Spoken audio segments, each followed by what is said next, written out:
everybody, and welcome to video number 3 for March the 9th. This is the... what do we call it? This is the hotness, right? The hotness. Is this the hotness? Hot takes. The Juiciest. The juicy stories. Yes. We've got some good ones. First one we want to talk about today is Half-Life Alyx. It's your favorite game. Yeah, it's got my name in it. It's been great. Alex. People were so mad at us because we didn't have it in our Yes. anticipated list. Yeah. So check out our top 15/25 most anticipated games of 2020 if you haven't. Well, look. But Well, for me, it's not on my list because I haven't Nah. played the first two, so Nah. I don't know. Nah. I didn't know. Nah, I see it as a you should gimmick. play the first two, and I hate you that you haven't. But once you play the first two, you won't want to play this one because it's the VR. I don't like VR, and Oh, it he feels. hates it. Yeah, It's just- same. I've been wanting Half-Life 3 forever, right? And the Half-Life You Alyx and feels like tons they're of not. other Not only people. are they not giving me Half-Life 3, but they're trying to get me to buy a $1,000 VR headset on top of the PC that you have, the gaming PC you have to have that can support VR and this game and all the Oh other things my we need to God. support. Why But you- the fuck 1,000 is on this top of $1,000? Does it make you sandwiches? it should, but it doesn't.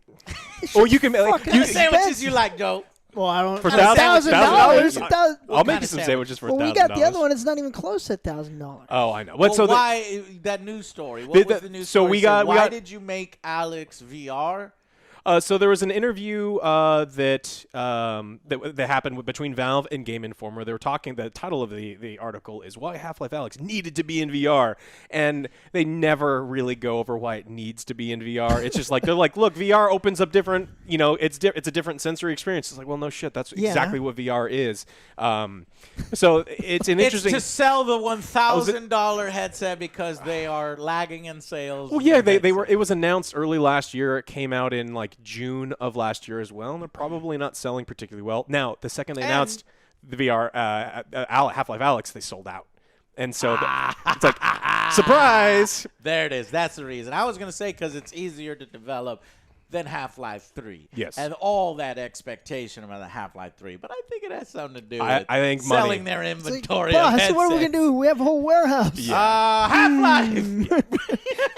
It's genius. Yeah. It has It actually really fucking genius. We're out of when you think ideas. about it. We'll just remake something. That's like this year, right? Now, Like it's like now what's cool is if it comes out and it's a damn good game and we got We a want it to damn be a good game. out of it. Because honestly, the idea of seeing head crabs get close to me in fucking VR terrifies me. I'm gonna with that gun. Where them crabs Yeah. at? we need a Hey, pad the room. Hey, hey, you're not got no crabs over here.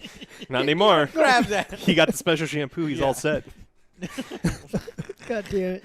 You know, we'll try Well. Alex VR. We will. I Of mean, I know course. Alex hates Alex VR. I gonna love make him play some Half-Life though, VR. and so I'm gonna play it. Yeah. I'm gonna be the person that plays it the night it comes Yeah. out. I want to play it, and I want it to be really good because I love the Half-Life universe. Yeah. I'm just still salty that one, I'm not getting the game that I wanted, and two, I'm gonna have to play it on Now- in a format I don't want to play it in. Well, that's Yeah. true, but then I also have this. Half-Life 3 is not the end of Well, the Half-Life Alyx franchise. is not the end Yeah, of the I'm franchise. sorry. Half-Life Alyx is not the end of the Yes. franchise, meaning maybe, and they say, quote unquote, Valve is ready to continue to return to the world. Yes. So, To the motherfuckers, that means the next game is Half-Life 3. Better not be no Half-Life Alyx 2. It better not be no Half-Life guy that works in the hallway down around the corner with the locker on the janitor edge. edition. The janitor. It better not be It's his Half-Life story. janitor. Aren't you interested? No!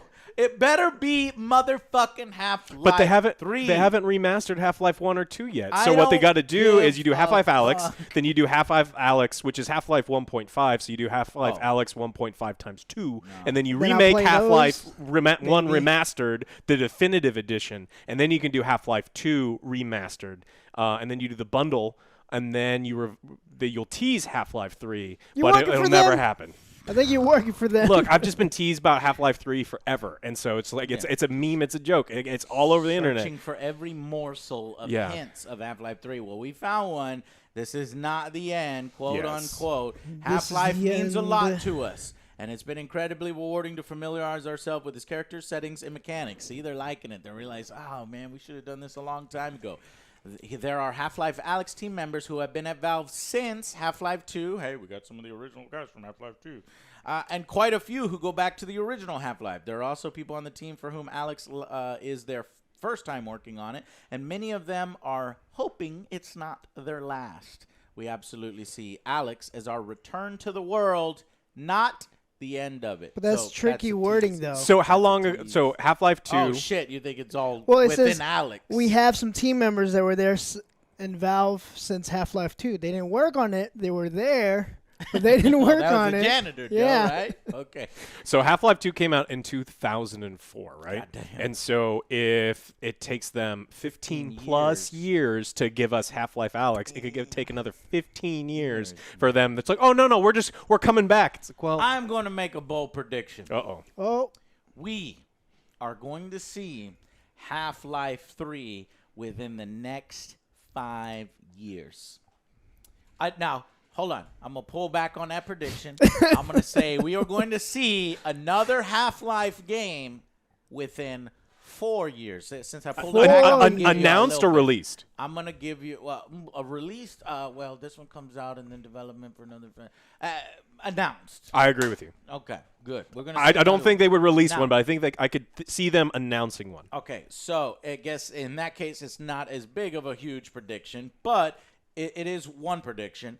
And if it goes the direction that I think it's going to go, where it's not Half-Life 3, I'm going to go fucking nuclear.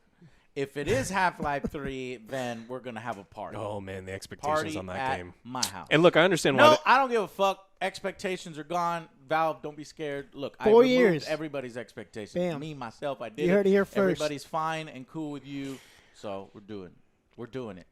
Okay. All right. Speaking of expectations, Last of Us 2 is coming out this year, and we talked a little bit about it. But another, fun thing that I wasn't expecting is HBO is working with Sony to make a Last of Us TV series. Cool. And that sounds really cool based on who's involved. So, yeah, who's involved?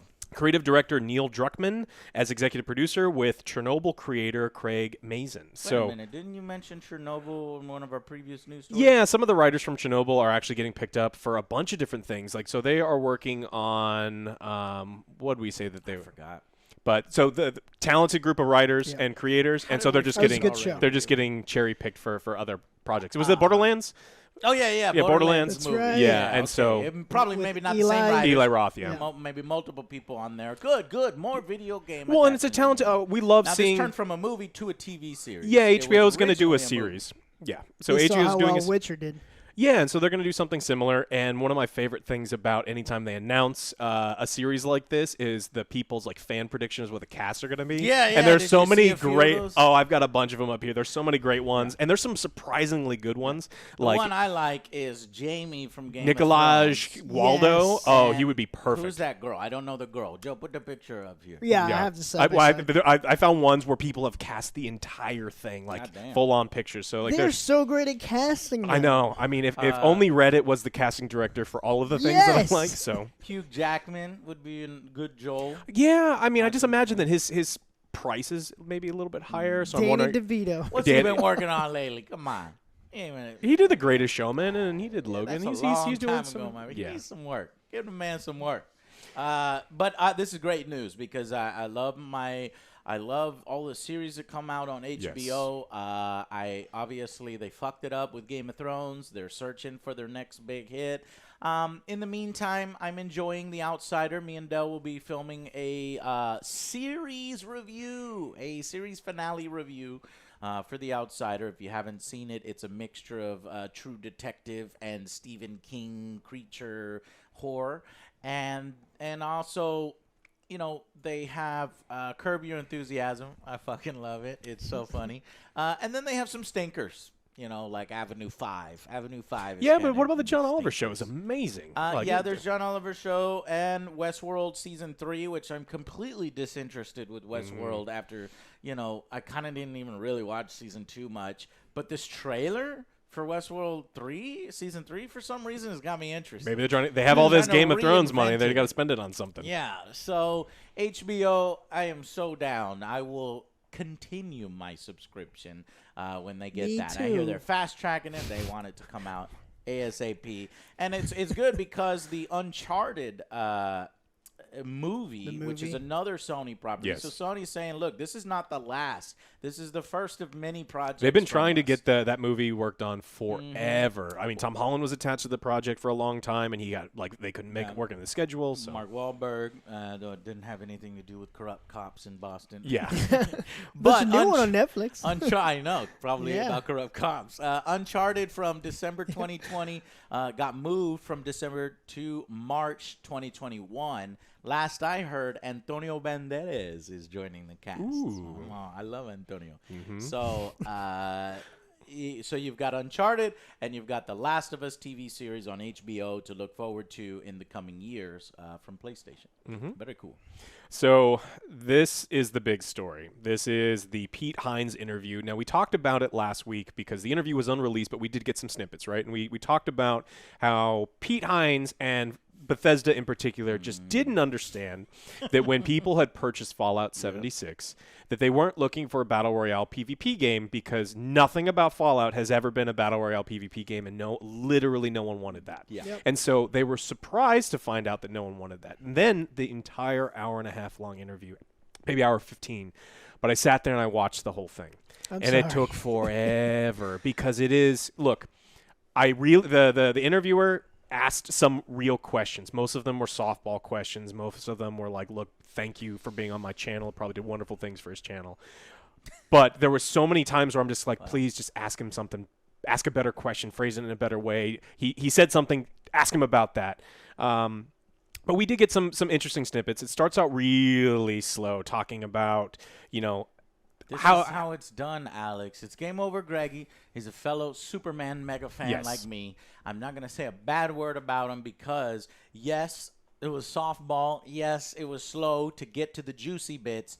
But thank God Greg has the juicy bits in there. He lets Pete talk on his own, right? Yes. But you have to butter them up before you, because otherwise they're not. You think he's going to come on my show? You think he's gonna come? Oh no, he's specific. He, without naming your name, he definitely is like, I'm sure fuck Angry Joe. I'm fucking sure. Well, here's the thing. Like the last event I went to, it was like 2 years ago. I was talking to him, and I was like so excited. I was like, oh man, your show was so awesome. Like I'm happy that you announced Elder Scrolls 6 and this a little early with the logos, just to let people know your work. And it was very positive.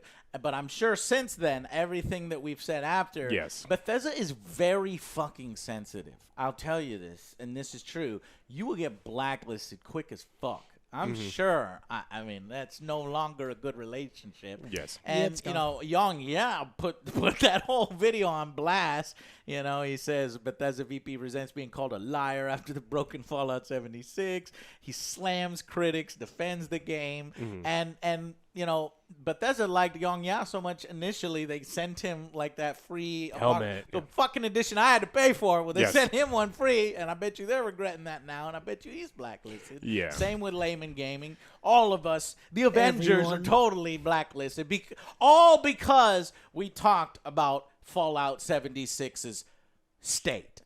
Facts. Yes. Okay, now I didn't put out as many videos as everybody else, 12 fucking videos, because it's like I want the game to speak for itself. The review should speak for itself.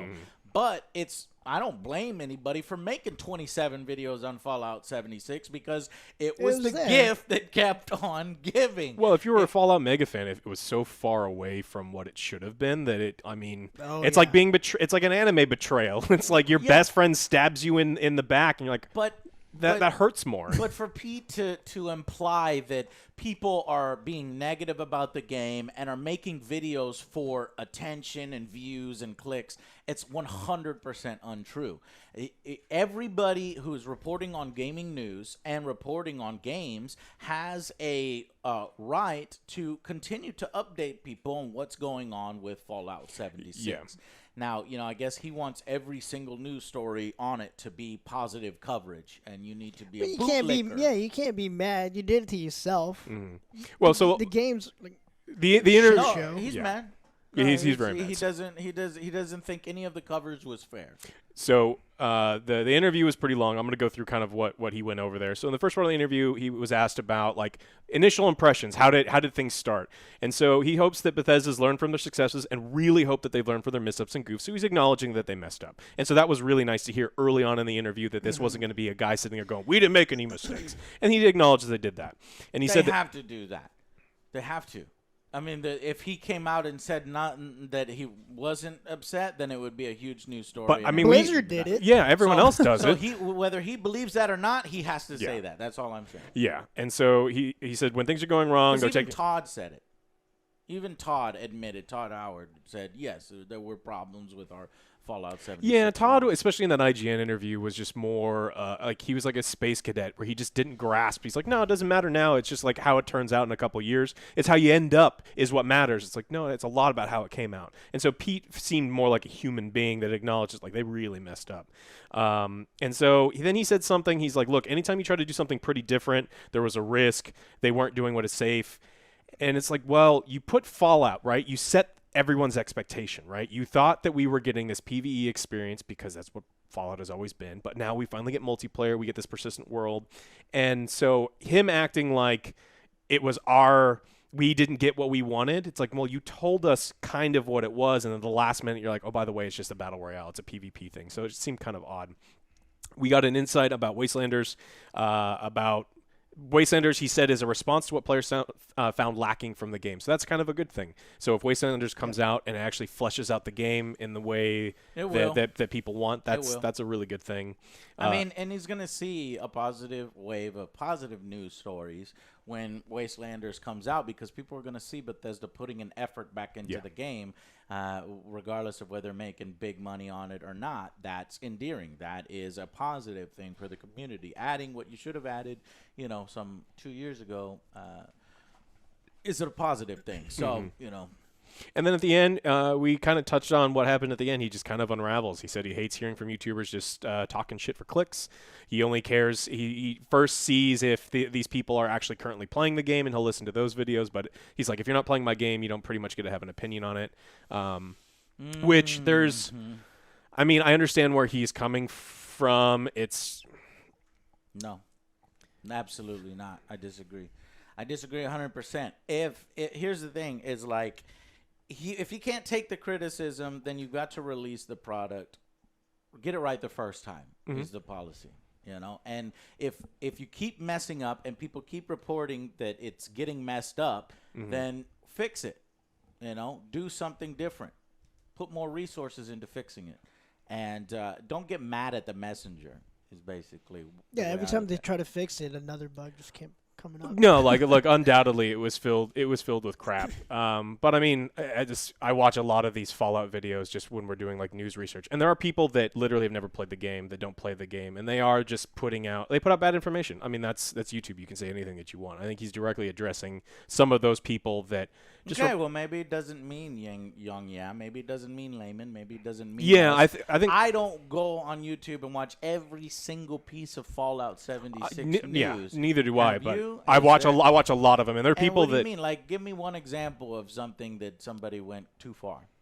Or people that they're just unfamiliar. They're just repeating so they watch a YouTube video and they're like, I'm going to do that. And then they put out another video of them just saying like, I'm going to parrot what this guy said. Well, what that guy said was a parrot of something else that someone else had heard on a forum. And it's like, this is just not true. Right. Or this never played the game. They never even reviewed the game. They are just literally doing it for clicks. Now, it is the vast minority of videos. And I think the problem is he is attacking the YouTube reviewers on a whole and comparing them to the vast minority, Here's which is what he terrible. should have done. He should have said, look, any criticism that is legitimate from the game breaking, the game being half-baked in certain areas, that's 100% legit criticism. Because you know what? Even those videos that are empty suits, just trashing the game for views and clicks, because I will admit YouTube does have a tendency to do that sometimes, but that's all free press. He should know it. He's been doing this for many, many years. 21 years. Pete Hines is one of the first big interviews I ever did.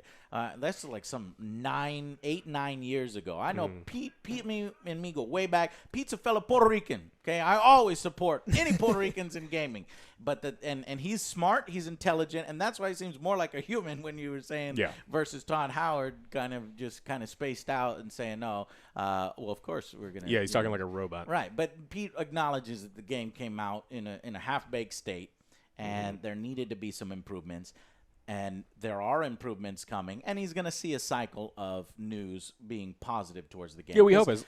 As I see more and more of the gameplay from Wastelanders, I'm more and more encouraged by it. I'm seeing NPCs. I'm seeing some of the things that I wanted before. Voice acting, it's feeling a little bit more like a world. Yes. And cohesive. And they say they're not interrupting the story. They're just adding to it and everything. So, he needs to, just relax on, critiquing the critiquers, critiquing the critics, because that makes me wary, because Bethesda has a reputation of quickly blacklisting people and cutting off access if you say something negative. It's not a good look. Which it's not a good look. No. The thing that bothers him the most, though, is when people call him or Bethesda liars about the state of the game that came out. And then he goes on a little tirade and kind of explaining that we did the word liars. He doesn't like that word. And so what he does is he says, this is how he explains it. Imagine I say that I'm going to take you to Chuck E. Cheese, and he talks about, and then something else happens in my emotions. and something else happens in my life, and something big happens, and I can't take you to Chuck E. Cheese, and then you're like, wait a minute, you lied to me. You said you're going to take me to Chuck E. Cheese, and it's like, yeah, well, something else came up, and he's like, I'm not a liar because the situation changed, and it's like, well, what? How is children? So we going? He uses Chuck E. Cheese and he talks about his kids, and that's all I want to know. And We're it was Chuck E. Cheese. And then, so it's like we as consumers know that like the situations in game development changes, right? Yeah. But if you sell a game as one thing and something changes and you don't address it to the consumers later on, it's like, hey, this is what it is now. It is lying. You are misrepresenting. So I'm lying maybe he doesn't like the intent. Like when you're lying, you're like purposely misrepresenting. But you misrepresented. You said that we were going to get some sort of game. Something changed. You went in a different direction. But we bought it because of the first thing that you said. And so we were given bad information. And you can call it whatever word that you want. But no. Yeah. No, I honestly, I disagree with him here, and I think that they rushed the product out. Yes. Oh, yes. There's no doubt in my mind that they rushed the product out. And he might be talking liar in a different sense, but honestly, they're liars as a company. If you're putting out a game that's not ready and you release it, there's an implication that that game is ready. Yes. They knew when they released that game that it wasn't in a ready state and that it would eventually be in a ready state. And they thought it would be okay because it's a live service game and that they would eventually fix Hate it. that word. And then they realized that, oh, shit, this is the first time we're doing anything like this, or we don't have the experience, and things are breaking, and our engine isn't meant for this, and it's taking us even longer, and now we have all these problems to fix, and it keeps blowing up in our face, and stop talking bad about it because we're doing our best, and I understand. Well, look, I get it. That's a very dramatic situation, and it does feel bad when people are making fun of you for your mistake. But, maybe it's a hard-learned lesson to not release something that is too early, more time in beta testing, expanded closed alphas, expanded closed betas. These different things could help have identified a lot of that stuff ahead of time. They did do some of that stuff, but they used it more as a marketing ploy. It's like enter the beta, and pre-order and all this other stuff. It was I would just a love marketing to gimmick. play the alpha and been like, okay, this is cute. This is the battle royale version. Where's the game? That's what we were. I don't. It's not battle royale survival. I don't know why you keep calling them battle royale. Well, because they wanted people to do all the PvP stuff and get in and jump into the PvP mode, and they're like, oh, we gave you a PvP mode. It's like no one wants this. So because no one wants it because they fucked it up. If they would have created the PvP mode with mechanics and functions that were actually fun to play and that were meaningful instead of fucking pointless when you try to shoot other people, then yes, people would have played PvP. But now they say, oh, people are disinterested. Yeah, they're disinterested with the crap version of PvP that you gave them. Yeah. I don't think any of the Fallout fans want a PvP on top of like a completed game. That would have been the icing on the cake. For sure. You're right. Yeah. It's not but no one wants to main play it role. icing. Right. You're a weirdo. And the last thing he talked about that was kind of telling is they asked him about the reception of Fallout First, and he kind of sat there and just goes, yeah, He knew that it wasn't going to be received very well. Oh, yeah. And it's because it's in the middle of it's a meteoric fall, and while you're in the middle of a catastrophe, a PR catastrophe, you say, "Pay me $100 a year," as if they turned everything around. That was again another thing that they pushed out too soon. People would have been less upset with it if they would have waited and put in the Wastelanders first. Remember, Wastelanders was supposed to come out when Fallout first was announced, and then they pushed Wastelanders because it wasn't ready. One of the first bright things that they did, do that? And they didn't push the Fallout first to meet it. Why? Because profit. Because money. Because business. And it just hurt them. Profits over, creativity. Profits over doing it right the first time. Every day that our Street Fighter game isn't out, we're losing money. Okay, but I am putting, getting it right first time over pushing it out as soon as we can. Yeah. So if I have to deal with it, these bigger companies have to deal with it too. But no, they don't want to deal with it. They just want to push the games out right away when they're not ready. And then complain about people complaining about their game. That is not cool. It is not acceptable. Yeah. You just say, you know what? It came out in a state. Some people liked it. Some people didn't. And the people who didn't have every right to say whatever they want about the game. Because we're going to ban them. We have a small dedicated group of people that love the game, and we're trying to make it better. That is the correct PR response, and he knows it. Yeah, he knows it. He's just not allowed to say it. We understand it because, like you said, Pete's a very smart guy. Oh yeah, he's super smart, no doubt about it. We hope that I want Wastelanders to be good. If Wastelander comes out, I will start playing Fallout 76. Like I'll actually play. You're gonna have to. Oh yeah, you have no choice. Yeah, you have no choice. No, but I mean like at home when I. Oh, okay. Yeah, but all right. Well, that has been this week's Fallout. Will join us in our next news video because we have even more to cover this week. Yeah. All right. Thank you very much. And click some of the links down below, and we'll see you on the next Angry Joe Show. Bye guys.